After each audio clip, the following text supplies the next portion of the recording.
सावली 2 मिनिटं मोबाईल देत असते का? मी हिस्ट्री चेक करतो की त्याने कुठला व्हिडिओ बघितला असतो। घ्या।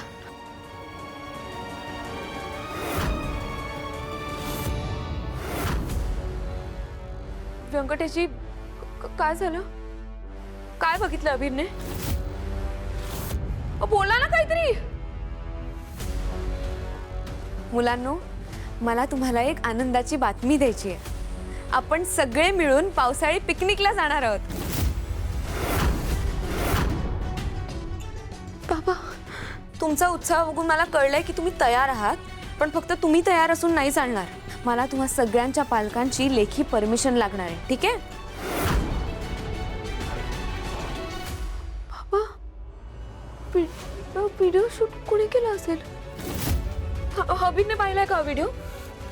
नाही, तो कार्टून व्हिडिओ बघत होता, पण त्याच्या खाली तुझाच फोटो दिसला म्हणून मी तो ओपन केला आणि मग हाच व्हिडिओ चालू झाला बघ। सौ, आता खरी अडचण वाढली आहे। इतके दिवस मी तुला मीडियापासून लपवत आलो, पण आता मीडियाला कळलं की तू परत आलीस। हा व्हिडिओ व्हायरल होणार। आता काय करायचं? आपण अभिरला लवकर पाठवून देऊयात का प्लीज? म्हणजे ते मीडियावाले इथे येतील, कॅमेरा घेऊन येतील, दारावर उभे राहतील, त्याआधी आपण पाठवून देऊयात अभिरला। अभिर एकटा जायला तयार नाहीये सारंग सोबत। काय करू मी? या परिस्थितीतून बाहेर कशी पडू मी बाबा? तू शांत हो सौ, शांत हो। कशी शांत हो?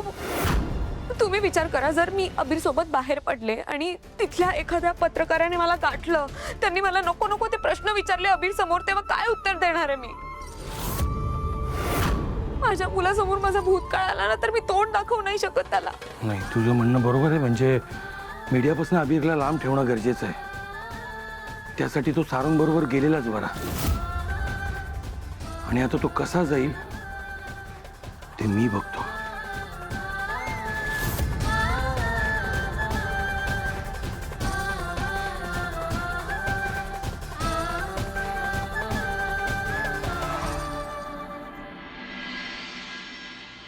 चला, घेतलं सगळं? हो बाबा, वॉटर बॉटल घेतली, कंपास घेतलाय, नोटबुक घेतली।